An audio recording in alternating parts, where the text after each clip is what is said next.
This episode of Recording Studio Rockstars is brought to you by iZotope, Native Instruments, Atom Audio, and SAE Institute. You're hearing my voice right now mixed through iZotope, Ozone, and Velvet on Atom Audio monitors and headphones. Make sure to get my free mixing course at mixmasterbundle.com, and please check out our awesome sponsors using the links in the show notes. And please like and subscribe to this YouTube channel because it's a great way to help support this show. Now get ready to rock.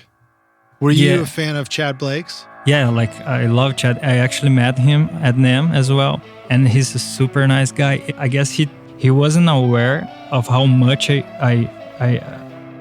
awesome, because to me it was like I was in front of John Lennon, and he was just speaking with me like I was his friend. I was, dude, like, you don't get it, like you're God, And he's awesome. I love him. He's super great, and he's one of the guys that's to say that there's no right or wrong. There's a phrase he says all the time, but it's like, don't always say always, never say never, usually say usually.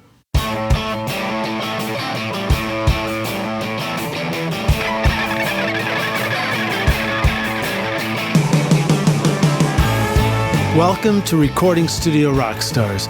I'm Lid Shaw, and this is the podcast created to help you become a rock star of the recording studio.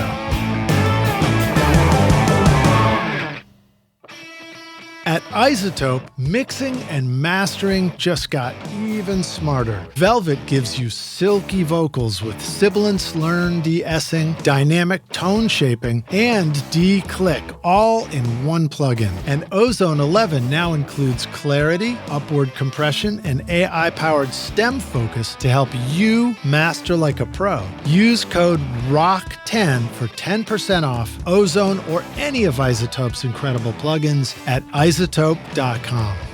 Howdy, Rockstars. It's your host, Lid Shaw, and welcome back to Recording Studio Rockstars, bringing you into the studio to learn from recording professionals so that you can make your best record ever and be a rock star of the studio yourself. My guest today is Felipe De Mari Scalone, a Brazilian producer, musician, and frontman of the shoegaze grunge band Cyanish. After immersing himself in the music scenes of Amsterdam and London, he came back to Brazil to record his debut EP Lighthouse in 2019, and this marked the beginning of his journey in music production. In 2021, Felipe founded Junkmahal Studio, collaborating with artists like Vitor Bruno, Catiça, 43 Duo, Um Filho, Um Cego, and Luvbites, to name just a few, helping shape their sound across various genres. In 2022, he attended a Mix with the Masters seminar in France with Shawn Everett, who's been a guest on this podcast a couple of times. And by the end of 2024, he had already earned an honorable mention in Eric Valentine's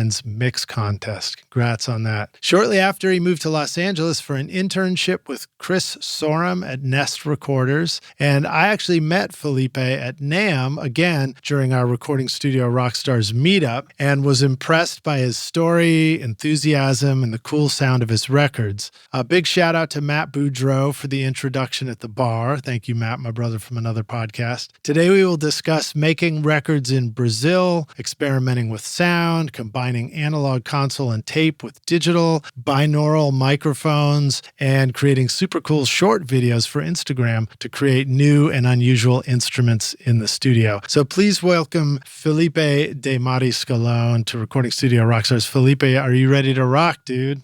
Yeah, that's it. I'm glad to have you here, man. Thank you so much for inviting me. Yeah, so it was really fun to meet you at NAMM when we were there doing the meetup, and just, we had a couple of chances to chat and just really talk about making records. You played me some of your stuff. Do I remember correctly that you're a drummer as well? Or did I make that I'm not a drummer. Up? Like I can play a little bit, but I don't consider myself a drummer. But I feel like you played me some of the recordings that you do, and I just remember thinking the drums sounded really cool. Oh, thank you. I guess it was the Vitor Bruno one. Maybe, yeah. I played on that one. Cool. I think that was it. Yeah, and those drums sound great too. So thank you. In my book, you sound like a drummer. Thanks so much. Sure, man. Well, so give us a little bit of a brief intro to who you are. You came from Brazil up to LA for NAMM. You spent some time there as well. I think you're back in Brazil now. Yeah, I just arrived 2 days ago. And so where are you in Brazil? I'm in Londrina, which is actually it's like 6 hours south from São Paulo. Okay. Let me Yeah. see here. I like doing this every once in a while, just to get a feel for where things are. Cool. Check out this fanciness right here. Let's see if it works. Look at that. Brazil on the map. So just, I love doing this because it gives me a real sense of where everything is too. You know, like Nashville, I'm way up here. We were hanging out in LA over here. Yeah. And here's Brazil. And so where do I go on this map to get a sense of where you are?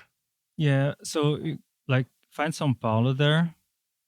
Yeah. Is that near the water? Is it? Do you know where it is? More south.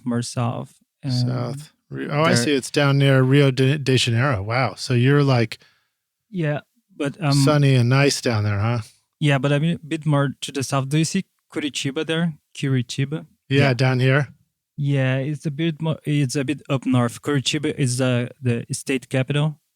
Okay. It's a bit more north from Curitiba. Cool. Yeah, but it's between Curitiba and São Paulo. That's wild. And so is it, you said it's really hot where you are right now. Yeah, a lot. Is it, so we sort of have reverse seasons from up where I am, right? Yeah. So if it's wintertime here, it's summertime down there. Do you get winter? I mean, does it get cold and you actually get winter and stuff down there? As cold as it was in LA when we met. Like, yeah, it was the same amount. I don't know. Not too bad. Fahrenheit. Yeah. Actually, it did get pretty cold while we were there, didn't it? Yeah. We get that cold 2 weeks in the year, but the rest is like pretty hot. Well, cool, man. Well, so tell us about your, interest in doing the music thing. Give us the brief story of doing the band thing and then finding yourself in all these cool places, like doing a Mix with the Masters with Shawn Everett, interning up in LA and being down at your studio. Cool. Yeah. Well, I was thinking about that, and I always had music around. Like my family have a lot of musicians. My grandfather was a accordion player. Oh, cool. Yeah, and I grew up. Your grandfather was Weird Al Yankovic? Or is? Sorry. Yeah. Sorry, Al. But I'm just kidding. Yeah, so I remember like I always had some instrument around, and I didn't think of instruments as different stuff. Like for me, it was always like a TV or a radio, in the house. You just had the guitar or a piano or something, and I used to play with them. Like for me, it was kind of toys. Do you know what cavaquinho is? No, what's that? It's looks like a smaller acoustic guitar of the size like a ukulele. Okay. And Brazilians use that a lot on samba or pagode, like Brazilian stuff. And we had that, and I remember just playing with it when I was a kid, like 3 years old. For me, it was like a toy. So I never saw like instruments as different thing. And as I was growing up, like I was playing with that, and I remember when my cousin introduced me to new metal, which was like the rock stuff going on the early 2000s. Yeah. And he showed me. And your parents were like, "What in the world is that?" Yeah, they started to get worried about that time. And it was funny because my family is really religious and Catholic. I remember like seeing Korn and Slipknot music videos, and I always heard about like how you can introduce the devil to your home through music and movies. And when I watched that music video, I was like, all right, so that's what's going on. I'm letting the devil in, and I was pretty worried. I remember like watching "I Love It Loud" from Kiss and seeing Gene Simmons, and for me, that was Satan, and I was like having goosebumps because Satan was getting in the house, but I liked that. And I was like, Uh-huh. oh, Jesus Christ. But that was my first introduction to rock. And I knew like that had something with me. And You're when like, I gotta have it. yeah, it was like, You had a I bite of the musical apple. yeah, yeah. I guess that was devil. I remember a bit after that when I was like 11, I saw Nirvana, which was funny because it was the video that heart-shaped box, which they have like the Jesus like pretty thin on the Right. cross, Right. which was not like so popular with Right. Catholics as well. But when I watched that, like that bite me, like that was the deal, and I got like from there on, I was like a fanatic of Nirvana, and it resonated a lot with me. It still resonates, and that was like my call, to music, I guess. And Doesn't Rio de Janeiro have a giant cross above it they have like nearby? a Jesus. It's like a Jesus, Right. doing the Right. crossing.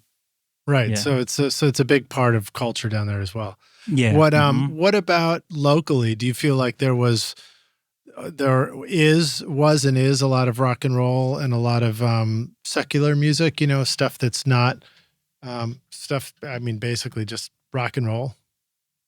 Yeah, like Sepultura, for example. I met Shawn like a few days ago.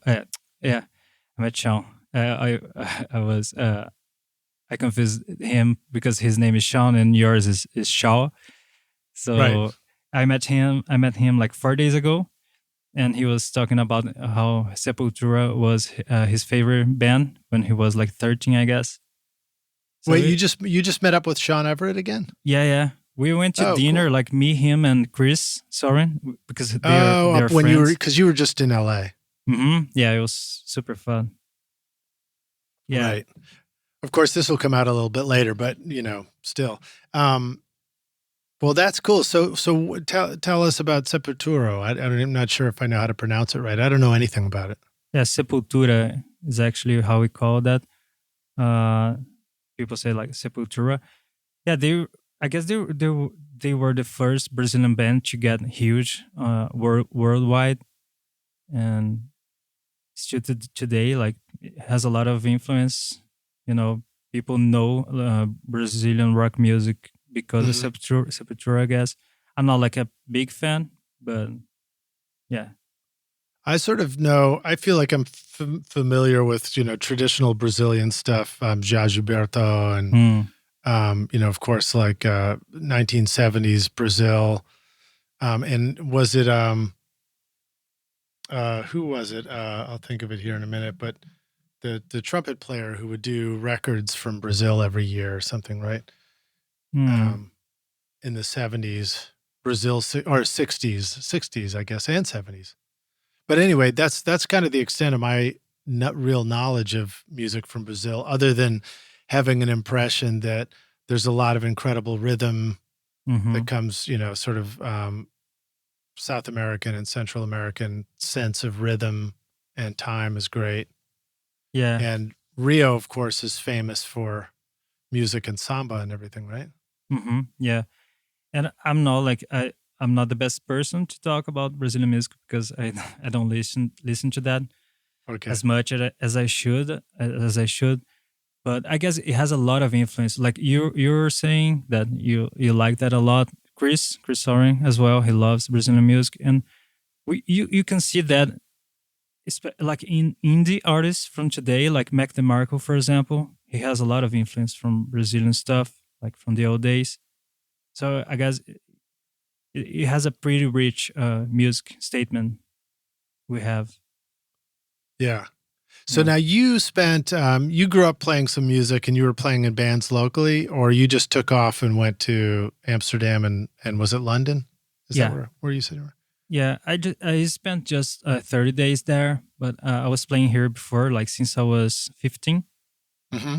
and I never took classes, but I could play a little bit of bass and guitar and drums. Still today, I'm like I'm not a drummer, but I can play a little bit, Right. And yeah, I would just play with friends here. We did some tours and shows within Brazil, and I went to London in 2017, to stay with some friends there. And I had almost like I basically had given up music because it's pretty difficult here. Like we kind of don't have a music industry. Right. That's why I entered law school at the time. I was studying law because I was like, I don't think I can make a living out of it. And you see people giving up, and you see bands falling apart Right. because the thing kind of does not work. But when I went to London, it kind of like gave me another perspective. I saw that there were things going on outside at least my city. Not speaking for the whole country. Yeah. But yeah, just like that time I saw Nirvana when I was 11, when I went to London and saw the bands, it was like the second time that gave me that feeling, that I had to do that. So you saw Nirvana play when you were 11, or No, saw? No, yeah. just because how old are you now? I'm 32. 32. Okay. Yeah. So when Nirvana came here, I was 1. Right. Exactly. But what did you see? You just saw the performance, or you saw the documentary? Nirvana. Was it a film? Yeah, you said when you saw Nirvana play. Yeah, no, it was like when I saw I got to know Nirvana when I was 11 and seeing music videos. Actually, just seeing the videos, documentaries okay. as well. Yeah. Yeah, exactly. Yeah. Dreaming of a career in audio or the entertainment business? SAE Institute Nashville, in the heart of Music Row, offers hands-on programs where you'll learn on professional-grade gear with industry pros, learning through real projects, not just lectures. Explore studio production, live sound, audio for film, and a whole lot more. Or take the entertainment business program to learn about contracts, promotion, and more. With diploma, associate, and bachelor's programs, there's a path for you. Book a tour today at nashville.sae.edu or call 615-244-5848. And then were you playing some music over on your travels as well, or it was just for a month of travel and then you came home and got excited about it? Yeah, I play one show with my friends there. But I was mainly like watching bands every day. And yeah. There's a lot of good music over in London for sure. Mm-hmm. And I don't know much about the music scene in Amsterdam. I visited, but mostly we just went to the coffee shop and got obliterated on hash, and coffee and tea and stuff, and went out drinking. It was a long time ago. Yeah. It was back when you were 1. Yeah, it was kind of the same as, it was not so strong, I guess, as London. But I mean, I was so overwhelmed because I never saw bands. That's another thing about Brazilian music scene. We don't have a great gear. Everyone likes just getting the worst stuff. Like, for example, people here, if you got like a SM57 or 58, you're like, oh man, you tell your friends. I remember people coming to me like, man, I got a SM57 original, because we got a lot of cheap copies. And here you are joining us on an RE20. Yeah. That's fancy, pretty fancy here. And it's like that with instruments as well. So I remember like when I went to Europe, seeing the bands with like amazing gear and a lot of pedals, that gave me another perspective as well, because I see what you can do, I saw what you can do and the options you have. You just have to take the time and invest a lot. Yeah, it's true. Yeah. Once you start to understand what's possible when you see other musicians performing and getting certain sounds on stage, it opens your eyes to what you could do. When you hear somebody get certain sounds in a studio setting, it really opens your eyes and ears to what's possible. I remember the first time I saw somebody really make drums sound amazing with a compressor, and I was like, I didn't even know that's where that sound came from, you know? Mm-hmm. Yeah. That's pretty exciting. What about you in the studio? Now you came back, did the band thing, started. So that sort of inspired you to record your own record. And then that got you excited about all the possibilities for recording. Yeah. So that was the beginning of experimentation with effects, because I saw a lot of bands using like effects on vocals and stuff, which I never thought about.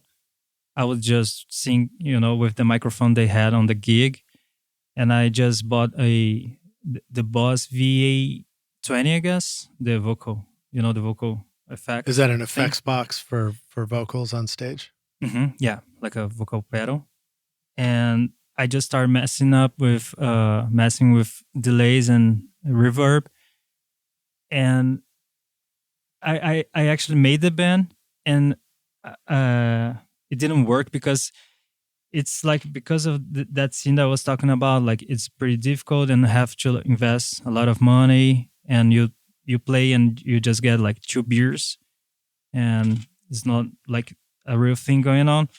Right. A lot of people wouldn't take it seriously, and would give up, and it was pretty hard to even get people to rehearse. So I was tired of it, and I got like an interface and a microphone, and I saw that I could play and record myself. So I decided to do. So that was my introduction to the studio. Not wanting to play in bands and do everything by myself. Mm-hmm. Yeah. And that's let me see here. That is Cyanish, right? Mm-hmm. So Lighthouse is the album name, right? Mm-hmm. So, and we have that in the playlist, Rockstar. So if you want to hear the music that Felipe is making, producing, and then also his own music, we'll have links to that so you can check it out. But when you decided you wanted to write songs and stuff like that, what about the process of just deciding, like, what do you want to write about? That's pretty. What do you want to say in the words? Yeah, that's pretty difficult for me, actually, because the lyrics, I guess it has a lot to do with the sound of the words. I was always a big fan of that. Like even like Cocteau Twins, for example, I guess that's the thing, because they don't really have like real words going on sometimes, but it's just for the vibe and the feeling. And the thing is that they don't need to, like, the vibe you get from Cocteau Twins is so it's so cool and so strong that they don't even have to need to have real words. You get the vibe, you get the thing from the sound, from the vibe. That was always what spoke with me. I feel like Radiohead was a bit like that for me too. Yeah. Mm-hmm. What was the I forgot what song it was, one of the huge ones, and somebody did a lyric breakdown once, and I was like, wait, what do you mean he's singing about aliens? I didn't know that was any of the words. Or Nirvana, Nirvana. Yeah, Nirvana. Nobody knew what the words to Smells Like Teen Spirit were. Mm-hmm. They had to break it down on MTV for us. Yeah. And if I guess growing up in Brazil and not knowing English, that was also what attracted me. It was the vibe, because I couldn't understand like Nirvana when I was 11. So even now, like I don't even pay attention to lyrics that much, Anyway, so yeah, for me it was more like the sound of the words and what I was feeling at the moment. Yeah. Yeah. When you do, so do you still play out now? Do you still do the band thing, or are you more focused on studio stuff yourself? I'm just in the studio. Just doing studio stuff. Yeah. Okay, cool. All right. Well, let's see. Let's move to talking about your studio. What is your studio now? Where are you joining us from? So yeah, it's a garage here.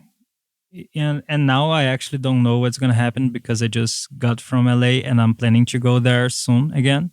Right. So you might be packing up to go do stuff. Yeah, it's actually a mess here, and I don't plan to get things organized. I just want to sell stuff, and I know I have to move because here, unfortunately, like we don't have a scene. So I Right. have to find a better place. So my studio is like a garage, and here where I am, it's like an attic, and Right. it's like the control room. Yeah, and that's How it. does Like, it feel to like when you make a big decision like that, when you decide to move to another place or a faraway place? Is that difficult? I mean, do you have to say goodbye to friends and family? Is that challenging? Have you found that the the the answer to that is just simply traveling and visiting regularly or anything like that? yeah, I mean, I never spent like that many time far from them. Hmm. Uh, but I guess it's like it's I spent so much time here, like doing the law school for so many years. I feel Right. like I don't have much time to to spend like trying stuff here. You know, I Right. just You got to get busy. In other words, yeah. you got to get moving. Yeah. Well, I know, I understand that feeling. I mean, at 32, I remember I did. I chose recording, and it was my second time at college, and I already felt like I was behind, on things. Mhm. So I understand that feeling. With the law stuff, is that something that you finished? And is there a bar? Did you take it so far as to pass the bar and do the whole law school thing, or did you just start it and then decide it wasn't for you? No, I graduated and I have the OAB, which is like the Brazilian bar. So technically, I Okay. am a lawyer, but I never worked as one. I really Well, like criminal law though. okay. I was going to ask about contract law and entertainment law. Did that ever get interesting to you? Nah, not really. Like when I was doing that, just international law and criminal law, like was Yeah. the topics that I like. Cool. Cool. All right. Well, so then it sounds like your studio is in flux right now. But you did go up and you had this opportunity to go do Mix with the Masters with Shawn Everett. Yeah. Tell us about that experience. So First of all, who is Shawn Everett? For those who don't know yet. he's like for me, he's a genius, and I see him as an artist, just not like just as an music producer. You know, he's yeah, he's an artist. Like he's super smart. You know, and he sees music differently. You know, his maybe he does not like see kick drum as a 60 hertz. Maybe he sees kick drum as a as black. You know, or in Right. colors, or yeah, he's super nice. And actually, I don't remember if I told you this at NAM, but on the pandemic 2020, Hmm. I was one of those people that got fired because of the situation, no, the economics. Right. Right. And I just had I went through a breakup at the same time.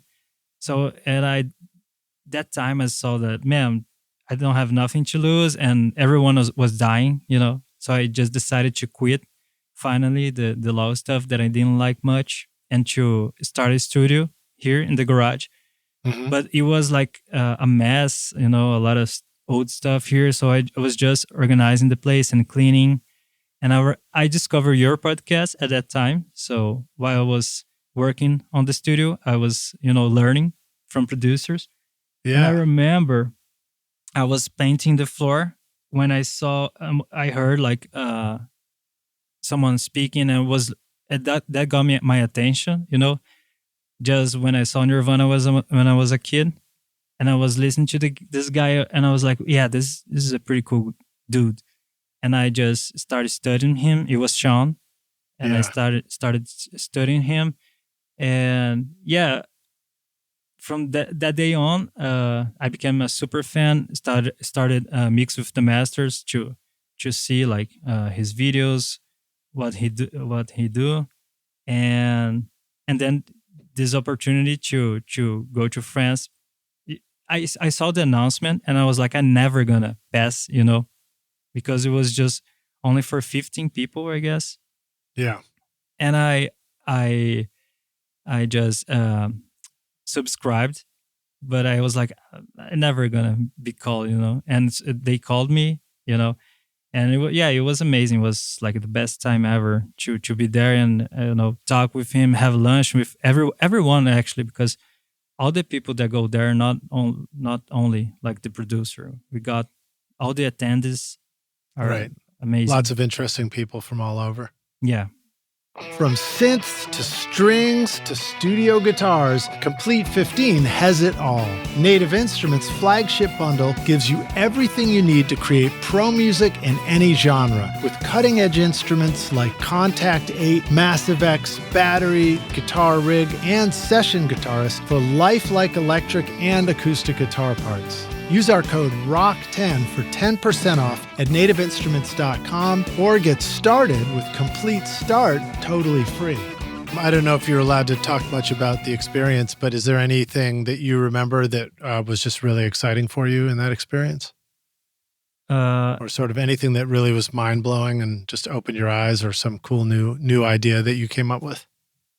It wasn't so surprising, the things that he did, because I already knew a lot. Because I'm addicted to watching his stuff. Yeah. But I remember one thing that was new is his take on expansion and movement, because we learn, I learn a lot of stuff on the internet, and you see a lot of people talking about, if you have for example, a kick drum and a bass, you have to cut some frequencies, for them to fit together on the mix. Mm-hmm. Or maybe if within the quick kick drum, kick in, kick out, and the sub, But Shawn, he used a lot of expansion.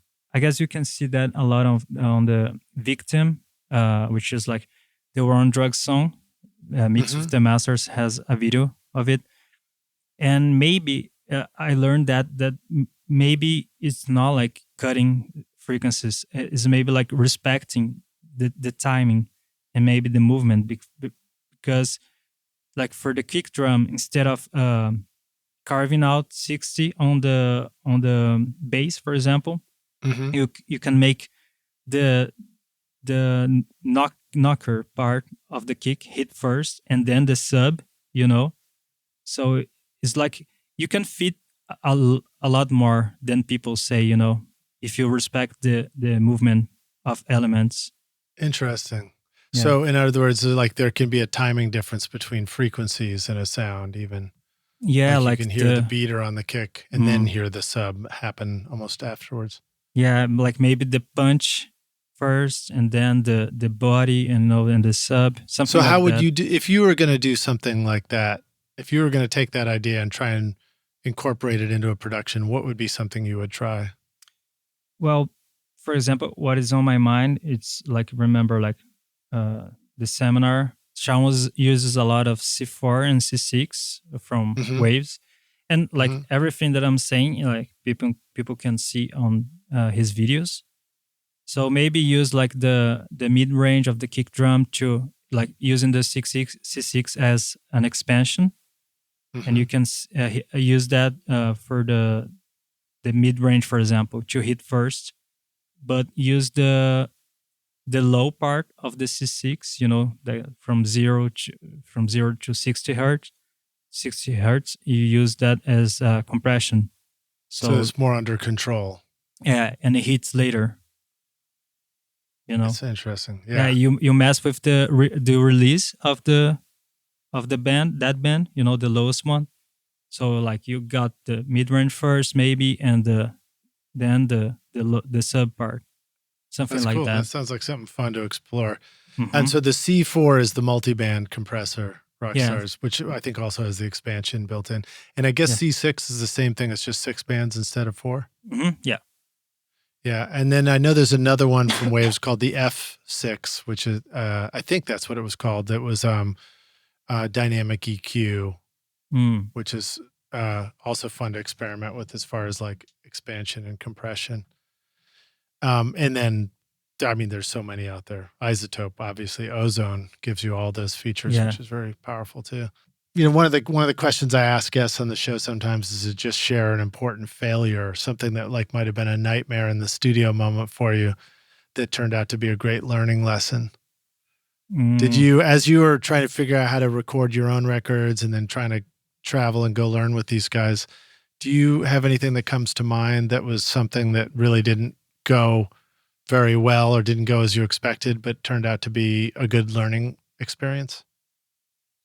No, nothing specific comes in mind, but one thing that I notice a lot is every time that something good will happen, something bad happens before, because Right. like, for example, I want something to happen and it's not working, and I start to get nervous and trying to fix stuff, but that comes now I know that most of the times that means it's for a better purpose, and sometimes you have to work harder, and maybe the path is not what you're expecting, you know, but you have to put some work. It's kind of like if it was testing you, to see if you really wanted that, and Yeah. then yeah, that's one thing that I noticed, not just in the studio, but in life in general. If it's Yeah. not Well, work, yeah, sorry. sorry, I thought it was a pause there, but to me, it brings to mind somebody I met a long time ago, Joe Heron, who was the granddaughter of Bascom Lamar Lunsford, who was a famous collector of old time Appalachian songs in the mountains of Appalachia, all up and down the Appalachian Trail. And I was visiting her with my friend Chris, and we were staying and writing songs out in a tent outside. And then she, invited us in. We were traveling. We were young and traveling. And she invited us in for breakfast the next morning. So we're hanging out with her. And then I asked her, she was in her 80s, and I just asked her, do you mind if I ask, like, what advice do you have for life for us? We're young. You've got the life experience. What advice do you have for us? And she said, just remember that life is always a series of peaks and valleys. It's like it's a peak, you're on top of the mountain, and then next thing you know, you're down on the bottom of the valley. So whenever you're faced with any situation, if it's really bleak, that maybe I'll start this way. If you're right at the top and everything's going great, just be aware that it's not going to stay that way forever necessarily.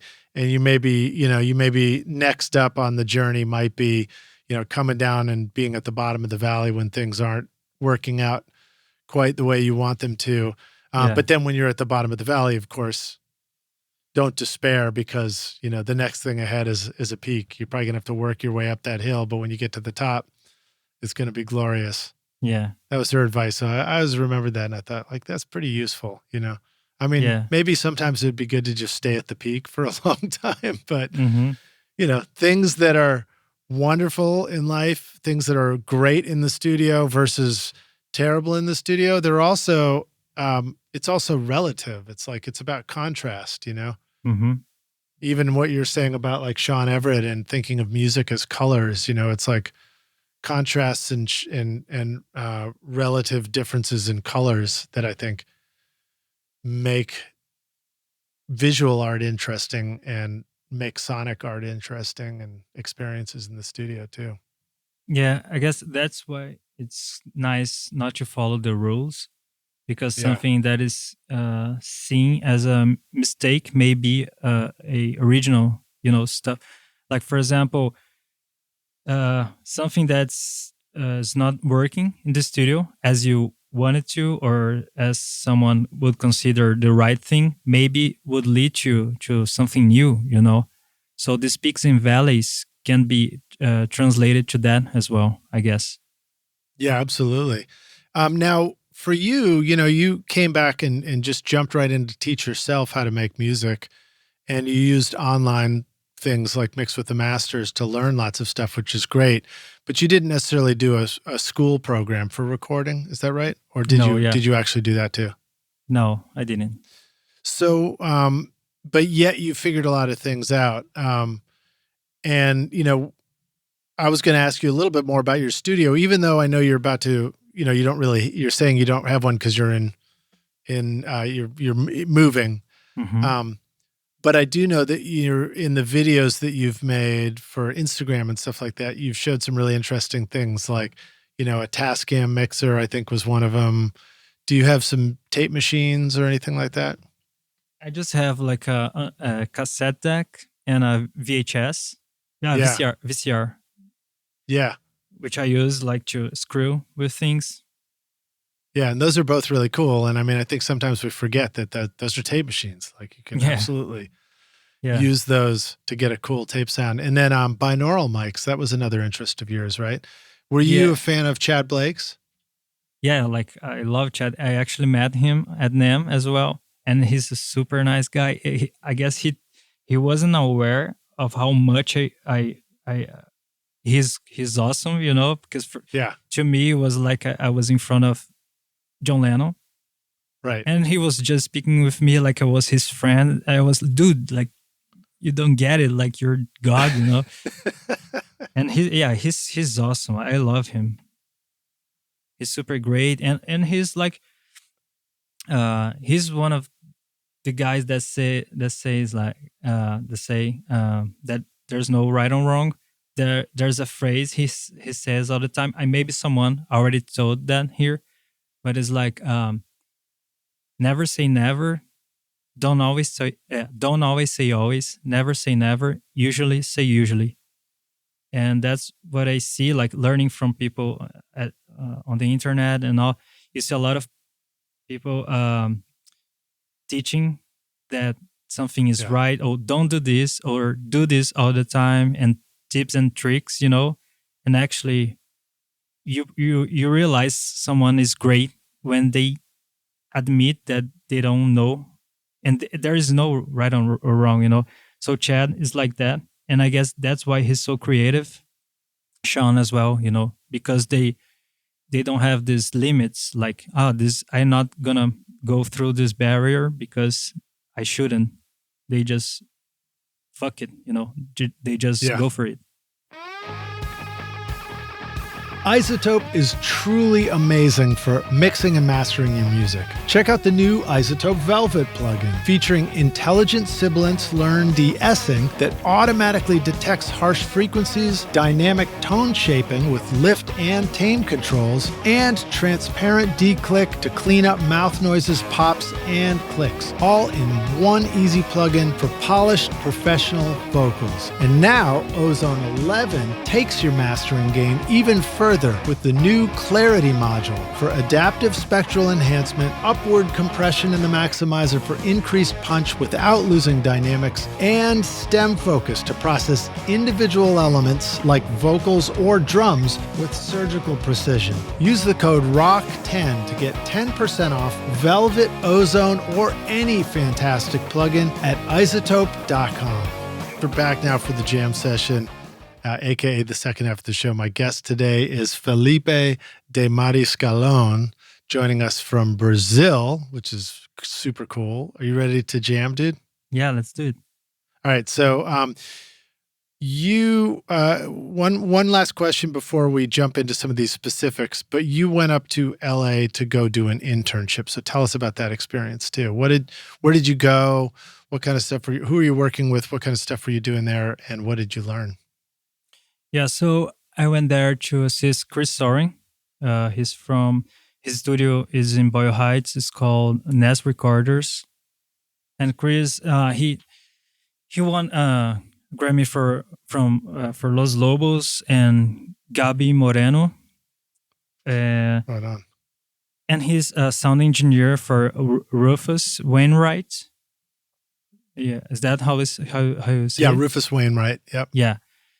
So it was amazing. Like it was the best time. I don't even know how to start, to say the things I learned. Like, well, what's the studio like? It's How awesome. do you describe it? It's big, it's pretty big and has a lot of rooms and awesome gear. And he built it himself, which is like unbelievable. And he has great monitoring. Now he has like this big Neumann speakers, and has a lot of analog gear. And it was super great. Like he's super fast, I guess because he works a lot on live sound. So Yeah. he get the sounds pretty fast, but like, I guess, to say like what I learned maybe is, I don't maybe is emotional intelligence, because he knows uh when to be uh the when to have like the right approach. Like, for example, he knows when to be fast when he needs to get sounds, but he knows when to be patient, for example, to test something when he's producing an artist, Hmm. like to try a lot of things with different instruments and all. So he knows when to shift, and uh, as well, like when to be serious and when to make a joke. He has a lot of. He's really smart in that sense, and also like even within like the mixing process, he's pretty like creative and go for it, but he also knows when it's the time to stop and mess with the technical part, which I guess he usually does that like on the next day. So at first he goes for it, tries a lot of delays and run things through guitar pedals. Hmm. He's just feeling it, going for the Hmm. vibe. And then the next day he goes with fresh ears and see what is working. If you have to make adjustments, EQ wise, or stuff like that. Yeah, that makes sense. It's like get the creative stuff happening first, almost like a performance, and then Yeah. come back in and do the finishing work. Mm-hmm. Especially Yeah. with fresh ears, I mean, when we do the creative stuff, a lot of times we have the speakers turned up, and so we're kind of wearing ourselves out a little bit. We're using up all our energy. Mm-hmm. Yeah, and one thing that I noticed, which I found it was really cool, is that he starts with everything on, like every element. Like I learned What like does that mean? I learned to do that. Like you leave all muted and start like to unmute the kick drum, and you start to crafting the kick drum sound, and you open the snare mic, and I was losing perspective, I guess. Like Right. that's what I was thinking about. But he starts with everything on, so he's just reacting with the elements, and he's not Yeah. worried a lot of the, if it's uh if it's, the sound is the perfect kick drum, for example. He's going for the vibe and taking the whole song, as his perspective. Yeah. Now you're talking about starting a mix. Like Mm-hmm. is this an example where somebody delivers a mix? Um, it's already been produced and they're delivering the mix, and so now he's just in the mixing phase. Yeah, he's thinking And about the whole. Yeah, he's thinking, I guess, the thing as a whole, like yeah, as a vibe instead of like the perfect sounds, something like that. right, exactly. And then did you feel, or did you find that it was effective for him, for you guys to still have a template to start mixing into, or was it like build a mix and then just start adding elements that make up a template? Would the template be nothing more than and also, were you guys mixing in Pro Tools in the computer? Were you mixing on a console? So he uses Cubase, Okay. and yeah, he uses a lot of outboard gear. He uses plugins and he run things through outboard. Hmm. So it's hybrid, and he's always going through. It's a it's an analog desk. I forgot the name. It's Tofu, something like that. Tofu, Toft, maybe? Toft. Yeah, I don't know. looks like I don't know what it was. a Trident, something like that. Yeah, Toft does look like a Trident. Yep. Yeah, and he's Yeah. always I've never running seen stuff. anybody mix on a tofu console. That sounds Yeah, pretty I just pretty realized pretty what I. boingy. Yeah, Pretty mushy. I just realized what I said after. It's okay. You get a lot of protein in the mix. Yeah. Well, that's cool. So yeah, I mean, I agree with that, and I think that's a fun way to mix. And I remember when we went to go mix with Tom Lord Alge, it was the same thing he said. We sort of brought all these things, and we thought he would just analyze them all. And we also brought in Pro Tools sessions, so it was sort of things were disorganized. Anyway, there was a lot that needed to be figured out on that particular project. But he mentioned right off the bat, he said like he likes to pull up, just pull up the faders and see what the music is, and then start working on it. And Cool. and that always stayed with me. That was the first time I heard somebody say that, where it was that idea of like, you just need to hear it all together and just see what it is doing before you can know where you want to go with it. Yeah. I do think that sometimes we can hear with all the tracks up, we can go into brain meltdown too. We're like, I don't know what I'm turning a knob and it's not doing anything on something. And we can sometimes be left with that feeling of confusion. And I think those are good times. So let's see, maybe we can both talk about how we deal with that. But I think I deal with that by being really glad that I've got faders on a controller, because I'll be in Pro Tools, so that I can quickly take something, turn it way up, turn it way down. Like, what's the difference in the track with the music? What am I really hearing, Yeah. I think I'm also glad for the mute button, because same thing, I can just mute stuff and see if certain sounds are coming and going. Yeah. It's usually the drums. The drums are the complex thing with lots of faders, a lot of times. Yeah. I didn't try yet to do like Chris, because I always did like going element by element, starting with the drums, and actually my first time mixing in analog was just 2 weeks ago, I guess. Do you remember Peter Kraft? Peter Kraft? Yeah, he was with me at that bar.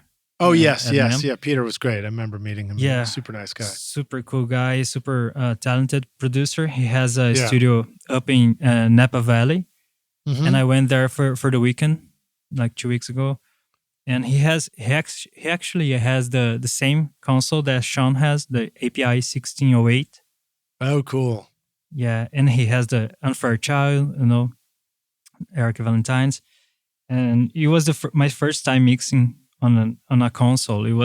It's pretty different. Like, it's amazing how you change the environment and the tool you're using, and you also hear differently. And I didn't have time to get my take on it, but I see that I have a lot of experimentation to do, with the way I'm approaching, like bringing the faders. I think I have to mix it up, maybe start with the vocals, or something like that, because it really changed the way you hear stuff. Yeah, that was definitely something I remember learning early on, was that idea of, if you're building a mix, try building it from something else, So if you, rather than starting with the kick and the snare and just going from the left of the mixer up to the right, try starting with the vocal and then seeing, get an amazing vocal sound. And I find it depends on the music too. Some songs really want the vocal to be a big, full picture and have a real purity of tone. And so it makes a lot of sense to start there in a way, and then find out what other things can go with it, but that don't take away from it, don't step on it. And then sometimes it's music that is about the power of a band and the power of the groove and, like all the sounds of the guitars and stuff. And then you figure out how to make sure that those sound full, and how can the vocal fit with that, Yeah. Some of the examples from your discography, is it Catiça? Is the, it's how do you pronounce it? You pronounce it Catiça. Catiça. Yeah. Yeah. So that's like a heavy rock band, right? Yeah. And it's like, to me, it's a perfect example. It seems like the guitars are a big deal. And then the bass is with that. And a lot of times in heavy rock like that, I almost don't know what the bass is doing, because it's just unified with the guitars, Maybe not always, but, and then the drums, have to have this clarity and punch to them, but they can't they can't steal from the guitar power, so they end up having like a lot of detail in the high end so that you can hear all the fast movements and the fast parts, but not like not necessarily a bunch of, you know, a bunch of body necessarily. You know, they're like the kick will have the deepness, but like the point of the beater and the stick on the snare are really important. Yeah. And then the vocals just kind of, you know, blend in there. How do you feel about mixing music like that? Do you think it's what's an element that you start with? Yeah, so that was actually my first project of heavy stuff. It was super funny. It was not that hard actually because the guys are amazing musicians and the songs are great. But actually, I spent a lot of time with drums because yeah, for me, like I don't recall who said that, but I remember listening like a band is as great as its drummer, something like that. Yeah, yeah. And it's kind of like the thing I guess people recognize albums by, like it's albums are remembered by their drum sound, like Nevermind or Roxy Music. So I think it's a big deal, and if you don't get a good drum sound, maybe it's not so pleasant to hear. I think it's super important because you always see people like listen to music and shaking, and you see they moving their foot, So I think so, something so primitive, and people, it's super important, the rhythm, and the drums. Anyway, and yeah, that's the thing that I started mixing with those guys. Yeah. Yeah, it's like drum, bass, and vocals. Actually, guitars, I guess it was the last stuff, but yeah, always super super high, like volume wise. Yeah, it's interesting. It's almost like I described a way of hearing the song and thinking that's how the mix went, and you just said it went the opposite way, which is fascinating. So obviously it worked. Because it turned out great. Are you ready to launch your career in the audio or entertainment business? SAE Institute Nashville, right here in the heart of Music Row, offers hands-on programs to prepare you for the industry. From studio production and live sound to audio for film and a whole lot more. You'll learn by doing, working with professional grade gear alongside experienced industry pros. If you're more into the business side of entertainment, SAE's Entertainment Business Program teaches essential basics like contracts and promotion to help you navigate the industry. With diploma, associate, or bachelor's degrees, there's a path for everyone. Plus, Career Services supports graduates as they take the next step. Want to see it for yourself? Immerse yourself in Nashville's exciting music scene and book a tour today at nashville.sae.edu or call 615-244-5848. You've got a real variety of music styles and productions in your discography. Let me see. Well, one of the things that really stood out to me too was Londrina Ska Club or Clube. I don't know how you say it. Yeah, Club. Yeah. Club. Yeah.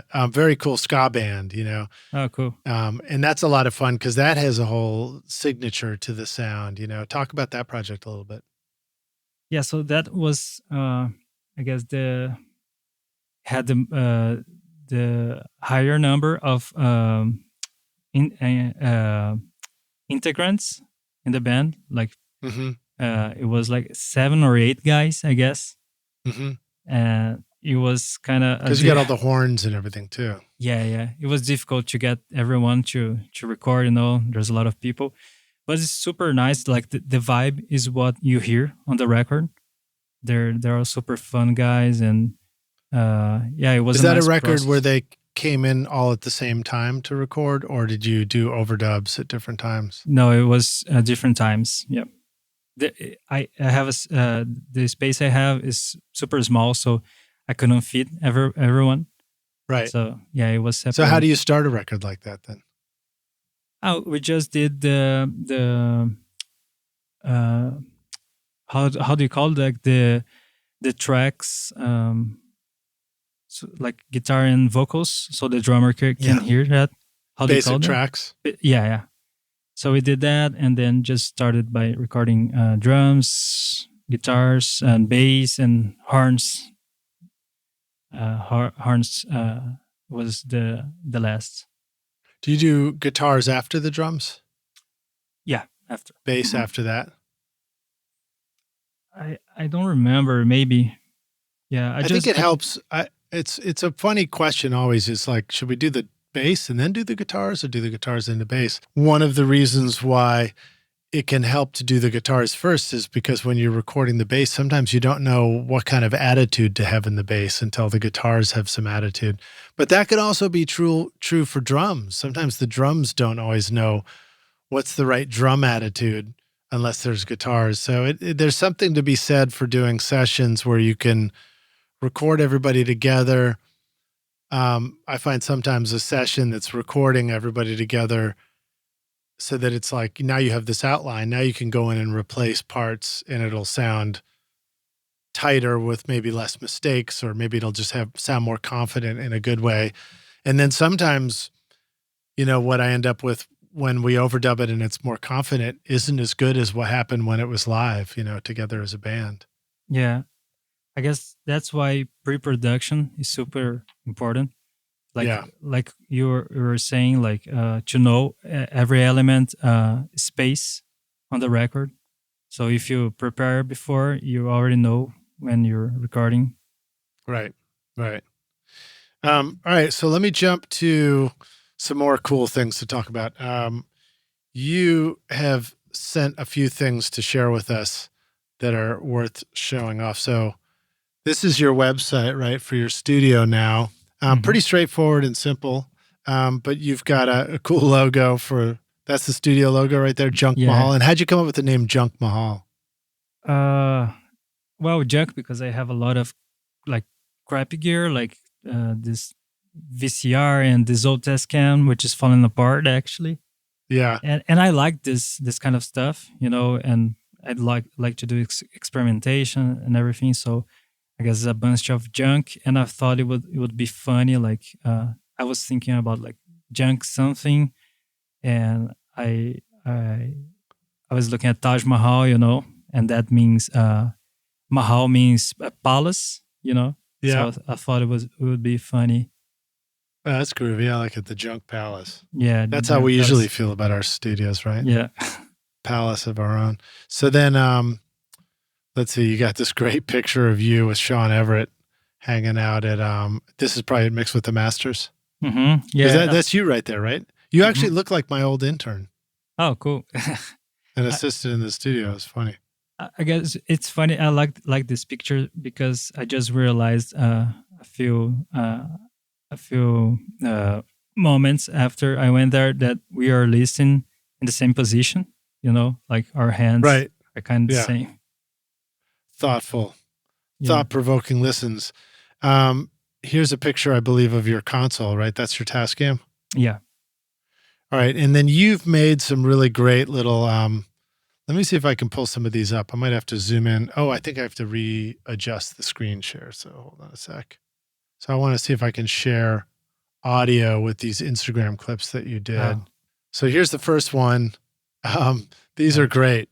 So you made all these videos to sort of demonstrate making cool sounds in the studio. So I'm going to turn on the sound. Hopefully you're going to hear that and we'll still hear you talking, and maybe you can tell us what we're looking at and we can just talk over it too. So what are you doing here? I'm doing that. Like I'm using my dad's car to make a synth bass. That's great. I wonder if I have control over the volume. I don't think I do. So you may just have to speak up over it. So you're basically recording. Are you recording with mics, the guitar, the car in this instance? Yeah, I just use Well, that's pretty loud. And you've got your tuner right here, right? So you're basically checking the note pitch of each one as you grab it. Yeah.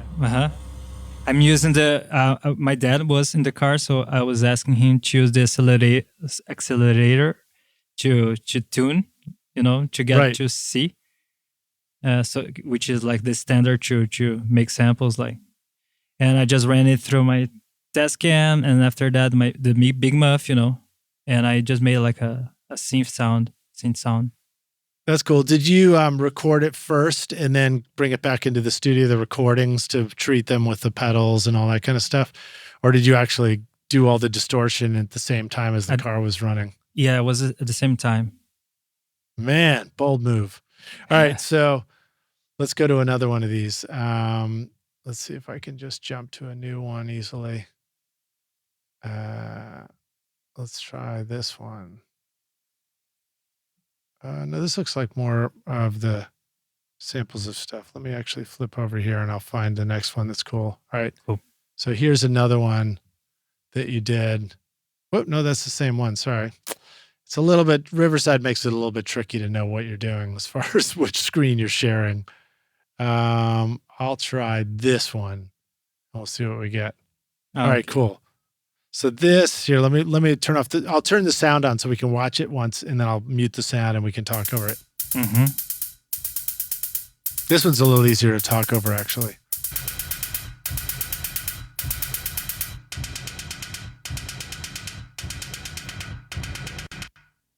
All right, cool. So in this one, it looks like you're starting out with, is this, here, it'll loop here in a sec because it's an Instagram video. But it looks like you start out with a microphone. What's that? Well, why don't you narrate over this? Tell us what we're looking at. Yeah, that's I guess it's called Ambio headphone, which is from Sennheiser. I saw Chad Blakey recommending those because they are like binaural headphones, which microphones on headphones, and you can use that, to do mobile recordings. You need to have an iPhone to plug it in.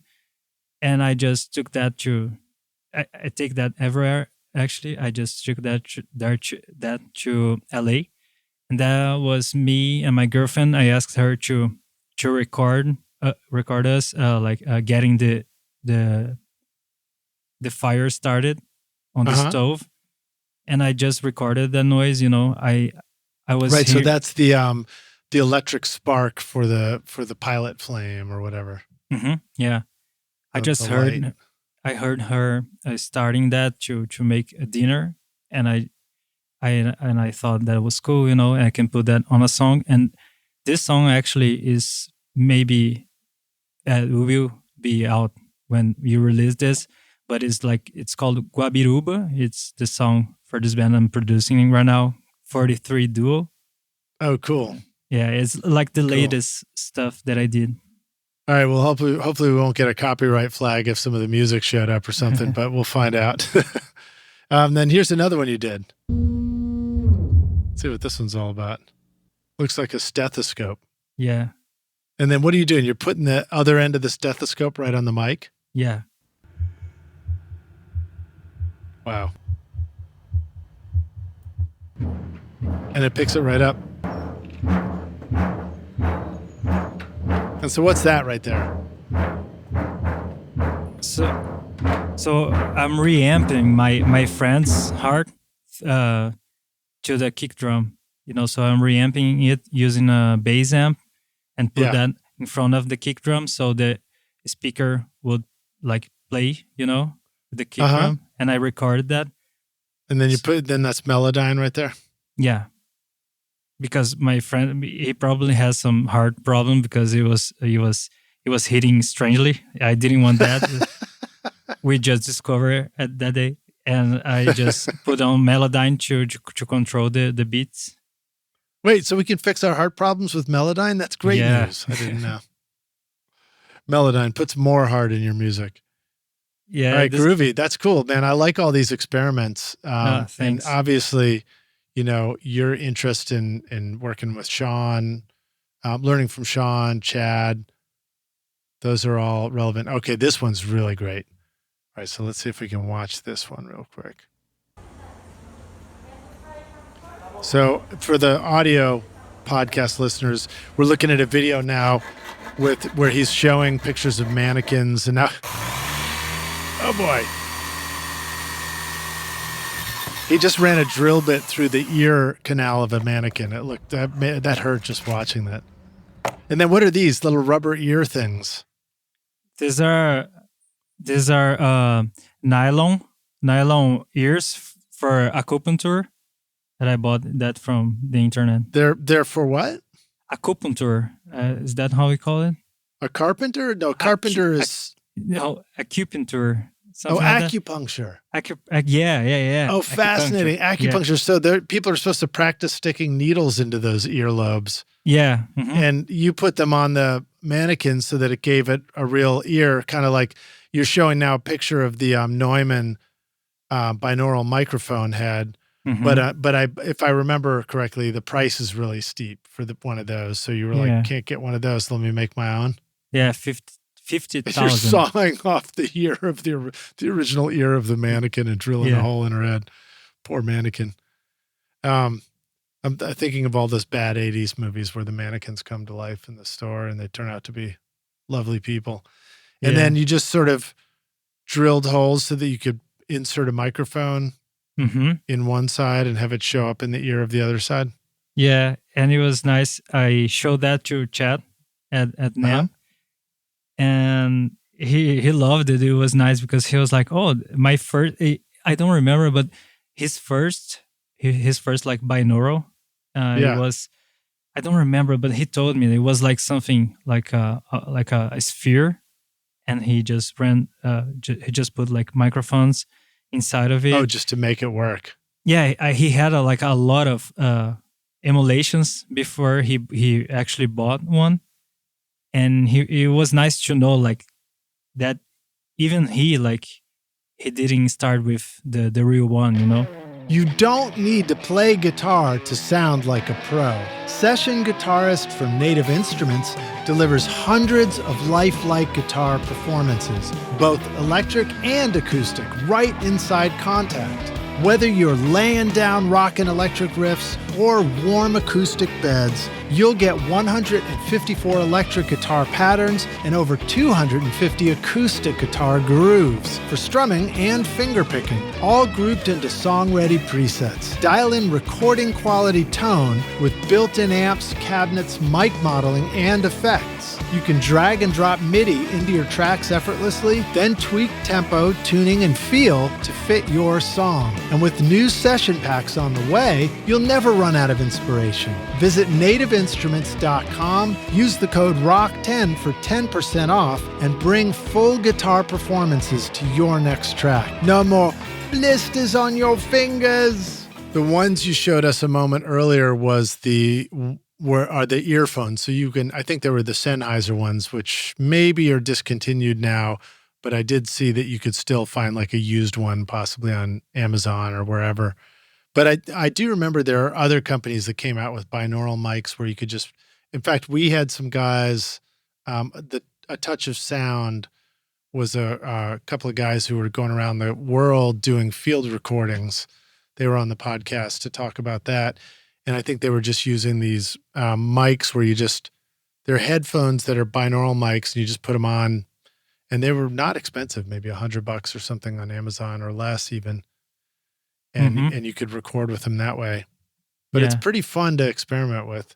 What did you find? Did you find that the head that you made worked better than the microphones that you bought that you put on your own head?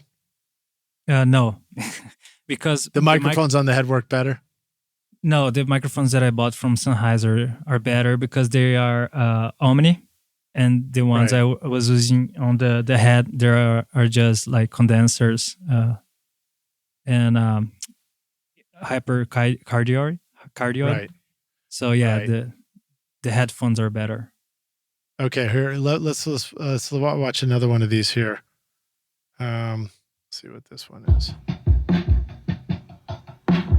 The VCR.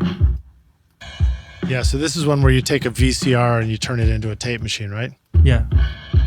And the drums sound great too. And you're using like Sound Toys, Decapitator to treat it afterwards. Every time I play these, it's kind of starting at the end instead of the beginning, but it'll loop back here again. So there's the Tascam mixer, and then there's the Philips VCR or VHS tape. Yeah. With no top on it, right? You took the top off? Yeah. Did you do that just for fun, or did you actually have to get inside there and mess with some of the wiring and the routing to make something like that work? Yeah, no, it was just, I actually used, took it off to clean the heads. And also you can see like the big thing turning and moving the tape. And you can actually like put your hand there and make it and mess slow. with it a little bit. Yeah. Oh, that's cool, man. And then was it difficult to send the audio into the VCR to record it? So Rockstars, the VCR, we're going way back here, but for those of you who aren't familiar with it, it was, we used to watch videos off tapes, a VHS tape. ADATs were made on tapes. Those were digital, of course, but the VHS tapes themselves were actually analog. And so the film would get striped as an analog recording onto the VHS tape, and so would the audio.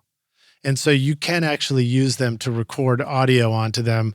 And now you've got like an analog tape recording that's got this kind of crusty, funky VHS sound, and then play it back. But was it a little bit difficult to figure out how to do that, or was it really easy? No, pretty easy. It has like in and out, you just have, it has one thing with the channels, have to pick the right one. But it was like 10 minutes, you can figure that out. Yeah. What are the channels? You mean like, are there multiple soundtracks that can go on a VHS or something like that? It just because I don't know exactly, but it has the right channel for the TV, I guess. You need. I remember actually setting that up with the TV to record movies. You had to find the right channel. I guess mainly channel 4 is kind of the standard, I guess. Oh, that kind of channel. That kind of channel, like a TV channel input for it. Okay, cool. Yeah. All right, let's see. Let's see if there's anything else we want to share here. And I think we've got.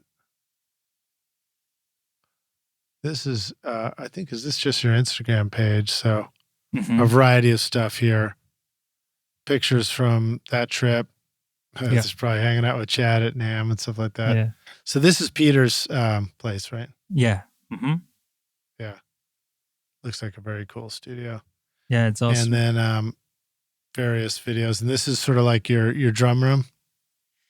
Actually, this was at a Airbnb because, so my place here is just like a garage and have like that steel door, the metal door, like you have on a store or something, It's just like a door that you pull up.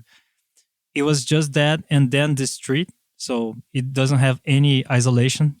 So everyone was listening, like Catiça, for example, played these loud drums, and someone called the police.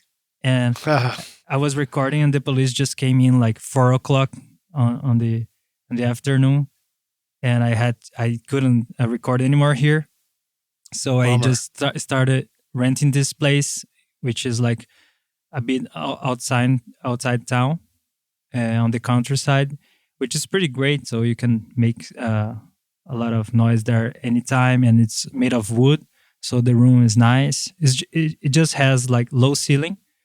Yeah, it looks like a good spot. Yeah. The rest should we hear a snippet of these drums? Sure. Yeah, cool. All right, here we go.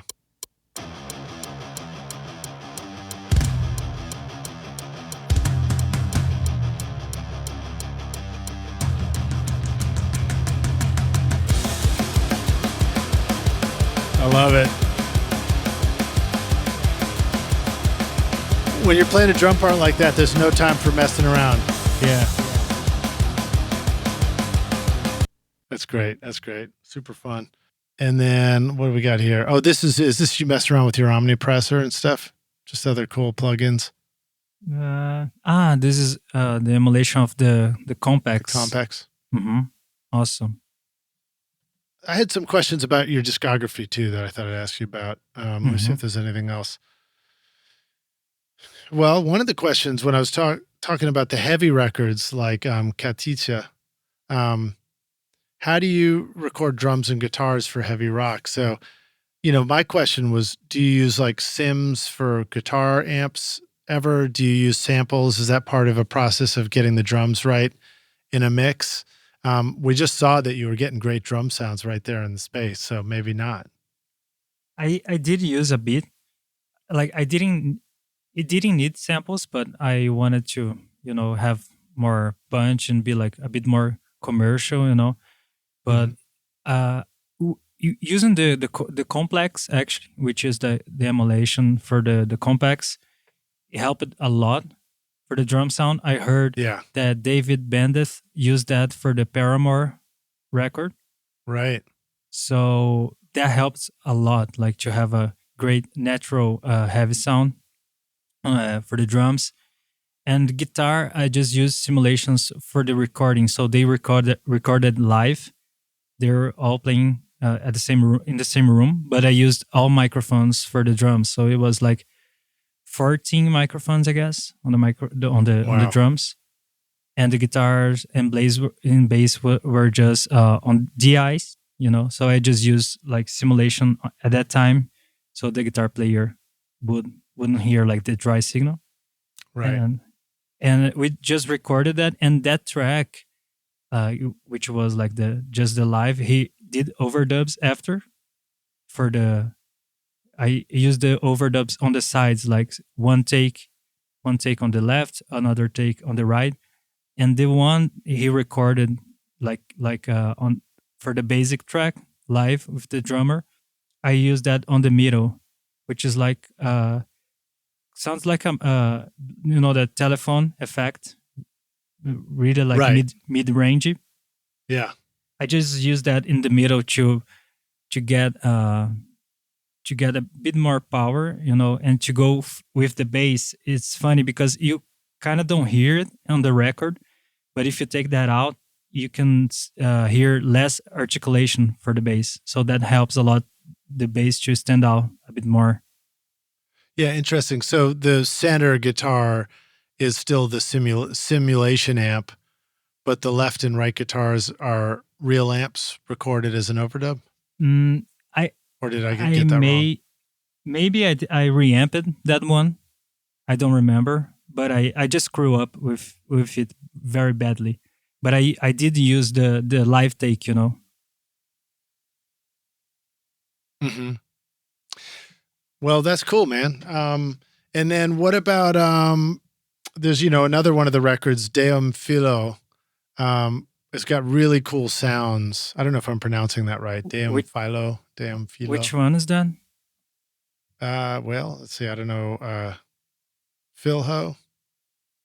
I don't know how to pronounce it. There were two different bands with the name De Um Filho, um Cego. Is that it? Yeah. Yeah. Mm-hmm. Sobre noites mal something. Yeah, dormidas. Yeah. Mal Mm-hmm. dormidas. Mm-hmm. Yeah. So that one, my note on that was just that, very cool sounds, and it sounded like maybe you were breaking out the binaural mic, some cool synthesizers and key parts. And I wondered what kind of stuff you were using for that and how you like to get some of those sounds.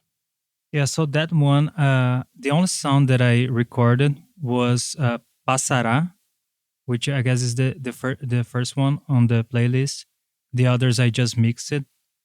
And that one we did in 2 days. Like they came here and recorded in one day, and I mixed on the other. And yeah, we screw up a lot with the recording, like using that. That's a good example of using cassette tapes. And I used this old Casio keyboard. Yeah. And yeah, just like not caring about like the quality, like the hi-fi part of the audio.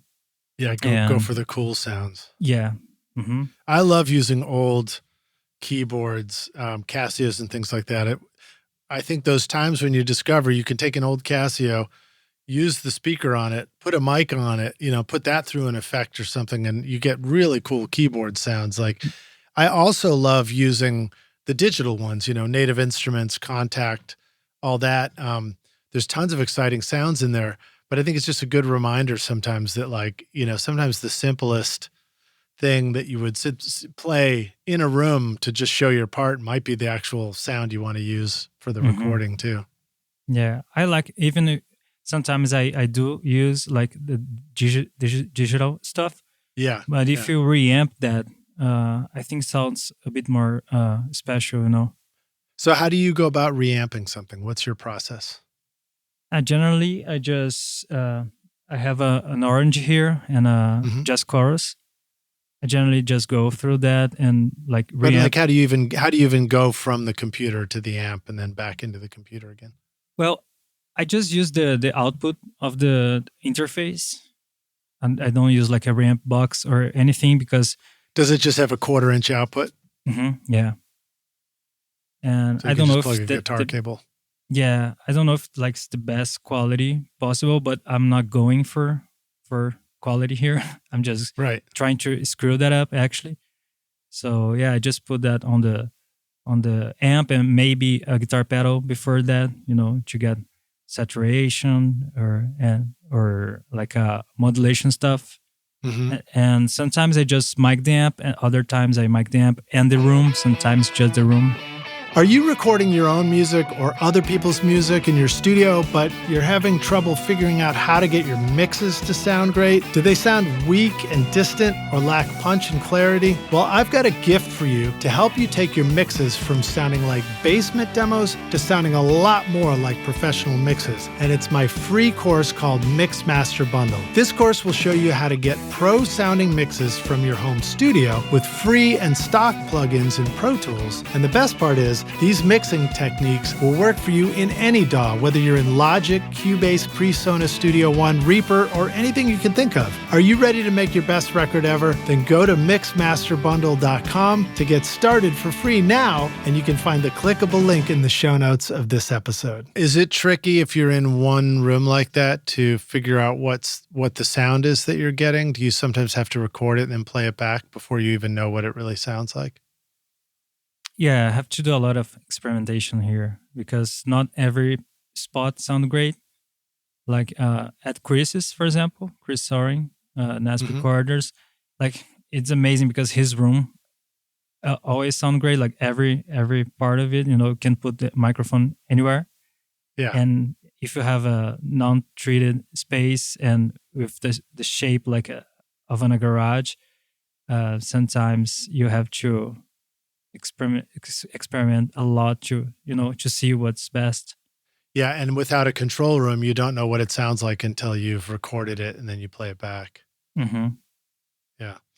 I guess if you have in-ear headphones, sometimes that can help a little bit if you can block out other sounds, but then you'd have to train yourself to know what sounds right in the in-ear monitors, Yeah. All right. Well, so let me jump to some of our closing questions here. You've just gotten started on this path and you're already moving quickly and doing some cool stuff. But when you were, when you started out in recording, what do you feel like was holding you back? Let's see. I guess it was more the economic and political situation here. So that's why it took me so, not in just recording, but music in general. So I guess, and you realize just afterwards that there is no like, if you don't follow what you really like, it's not going to work. Like if you have something to put out, like creatively, I guess you have to do it, because you can have a job that you give you a lot of money and stuff, but if you don't do what you like, I don't think it's going to work, at least if you are a creative person.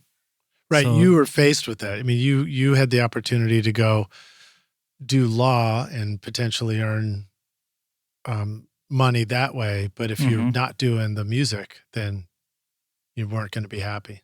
Yeah, I guess something that might help someone else, in my path that I really learn is that you have to follow your gut.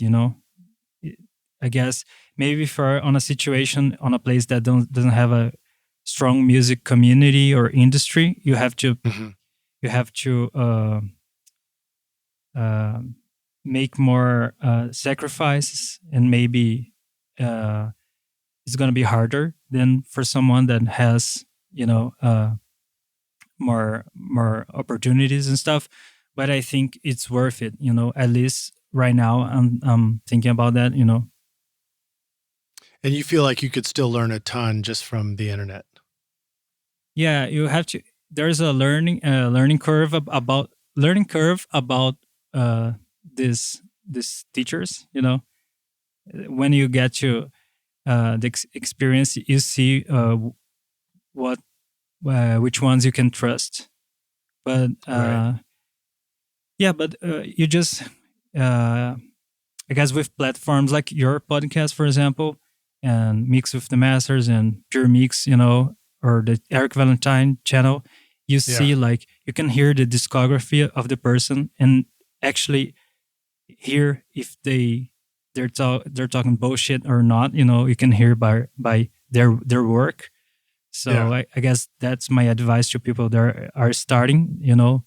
See what that person is doing after you trust what they're saying. hmm Maybe Do something like you, that. when you listen to Recording Studio Rockstars, did you find that it was helpful to have the playlist of music where you could go listen to some of the records after an interview? Or Uh-huh. is that more like, yeah, that was helpful for you? Yeah. And I actually I always, if someone speaks to me, I go and you know uh, go to All Music as well, and see their stuff, and Yeah. Yeah. try to read something about the person. And yeah, I guess researching helps a lot just to Yeah. know about the person. Okay. How about some of the best advice you remember receiving? Well, I guess I heard a lot of people talking about that, what I just said about trusting my gut, and a few people were just talking about like you have to follow your passion and all. But I heard a lot of people also discouraging that, and saying that you know music is not going to take you anywhere and stuff like that. And that entered my mind for a while, you know. hmm So I guess the best advice is that like you just have to do what you feel like, and there's Yeah. no, yeah, every There's person no is different. guarantees. Yeah, maybe you go through a path that will give you money but will make you miserable, so. And you don't know when like when the pandemic hit, for example, you don't know what's going to happen, so you might just well do what you give you fun and happiness. Yeah. All right. How about another recording tip, hack, or secret sauce? Something that you want to share with the rock stars about how to make something sound cool in the studio. I guess it's just try different stuff, and it's something that I learned with Shawn and Chris as well. Maybe when you record a sound, sometimes you might think it's done, but maybe it's just the beginning. So if you hmm get a great guitar sound, you don't need to stop there. Maybe you can run that through another pedal, or maybe through a tape machine, VCR, and run that like you said, like through a Casio speaker and mic that up. It's endless. So hmm I guess that's how you get original sounds. It's by not stopping and just keep going and until you find something that's unique. Yeah. But at the same time, you have to find that balance of like, when to do the experimenting, when to move fast, how, Hmm. know Yeah. when to stop or know when something sounds exciting.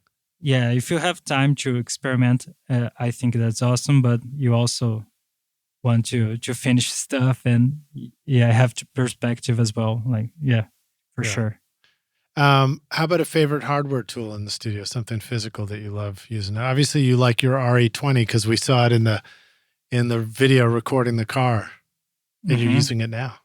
Yeah, but I guess my favorite stuff are the junk, the Tascam and the Akai cassette tape, cassette deck, the VCR. This stuff that has personality. Mm-hmm.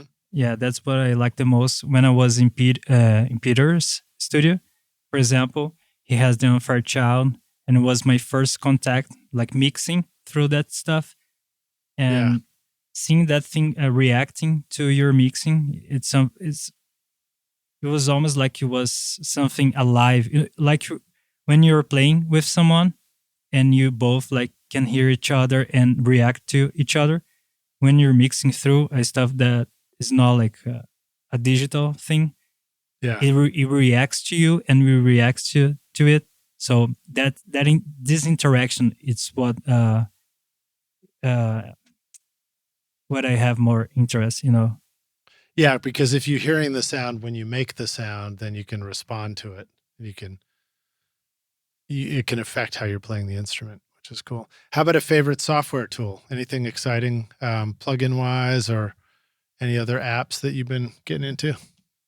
I guess it's kind of the same, like some things that mess with the sound, like harmonica distortions, stuff like Decapitator and pick three. three. Yeah, Decapitator. Echo Boy. That's the Sound Toys. Echo Boy. Echo Boy. Oh, we're two Sound Toys for two already. Yeah. And maybe Satin as well. Oh, Satin is the tape emulator? Yeah, and it has flanger and delay. And you can just use that for equalization, but it has a soft clip as well. It's a bunch of...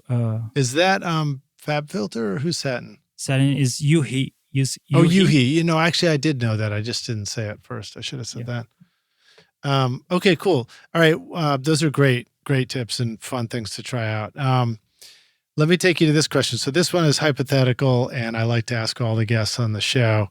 And we get to take the Wayback Studio machine, and you go back in time and you find young Felipe, and you say, who's heading off to, I don't know, Amsterdam or London to go play music, and you say, listen, dude, here's the single most important thing you need to know to be a rock star of the studio yourself one day. What advice do you want to go back and give yourself if you could? I'm going to repeat myself here and say about the follow your gut thing, because I guess if I had to change something about my past, it would be that, to start this earlier in my life. So I'll give this advice to anyone and to myself, like younger self. That's great. Just follow your gut. Get started and follow your gut. Yeah. Well, dude, this great talking to you. Great learning more about you. Thanks for sharing all these cool things. I love seeing those Instagram videos where you're making funky, cool instruments and, the little Tascam mixer. That stuff's so much fun to mess around with. There's so much sound in an old analog mixer like that. I think we all need to remember that. A mixer isn't necessarily the mixer that we're going to use to mix the song in, but it might be the thing that we use to get the sound and create the sound, and sometimes we do mix in it. And then the VHS tape stuff is really cool to see, and the binaural headphones. It's a reminder we should get out there and start capturing the sounds of our world. Let the rock stars know, where can they find you online? Where can they learn more about you if they want to follow you on Instagram? So my like artistic Instagram, like for the studio and my career, is Junkmahal. Just at Junkmahal, and I have a website, junkmahal.com, and also my personal account is Felipe Scalone, which you can find like just searching Junkmahal. I'm gonna be there, Felipe. And I guess that's it. And I just want to thank you for inviting me, because I'm a huge fan. I learn a lot like from your podcast. I think what you're doing is amazing. Helping a lot of people starting out, or even like further on the career. It's always great to hear producers talk. So anyway, thanks for inviting me. You're welcome, man. And thanks for joining us. Rockstars, thank you for joining us to listen or watch if you're here on YouTube. If you're not on YouTube, come on over to YouTube. We're here now.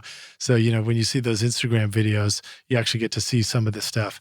I do my best to describe things when we are looking at something in the video, but this is a great place to watch it. And then subscribe to the channel, hit the like button, and let us know in the comments what you think about the stuff we talked about, or if we got anything wrong and you want to correct us, drop it in there and let us know. What question do you want to ask the rock stars, Felipe? What question should they answer in the comments? Maybe what's let's see, what's their reality, I guess, because coming from Brazil and seeing people, in the UK and also in Los Angeles, you see a lot of different realities. So I think it's interesting, to know about someone else. He has a different perspective, and you always learn. You always learn a lot. Getting to know about that. Yeah, cool. Yeah. All right, what's your reality, rock stars? Drop a comment in. All right, Felipe, thanks, man. Good to see you, dude. Thank you so We'll much. See you around man. the studio. See ya. Cheers. Cheers.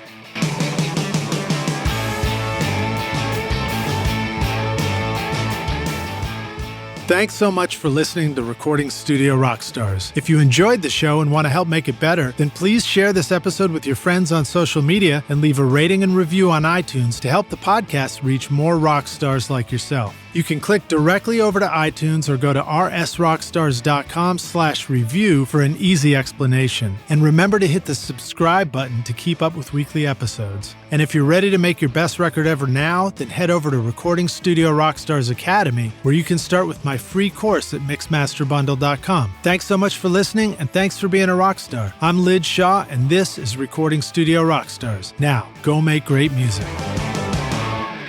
Recording Studio Rockstars would like to give a big thank you to our awesome sponsors who help make this episode possible: iZotope, Native Instruments, Atom Audio, and SAE Institute. And remember to take advantage of our special coupon codes at iZotope.com and nativeinstruments.com. Use the coupon code ROCK10 for 10% off any plugin purchase. And don't forget, you can start mixing right now with my free course at mixmasterbundle.com. If you enjoyed Recording Studio Rockstars, please check out our sponsors using the links in the show notes. These are all things I highly recommend for your studio. They're going to help you make your best record ever. Also, please like and subscribe to our YouTube channel because it's a great way for you to help support this show. I'd also like to thank our fantastic team here at Recording Studio Rockstars, Vlad Weselchenko and Liz Hulitskaya. Thanks so much for watching and listening, Rockstars. We'll see you in the next episode. Cheers.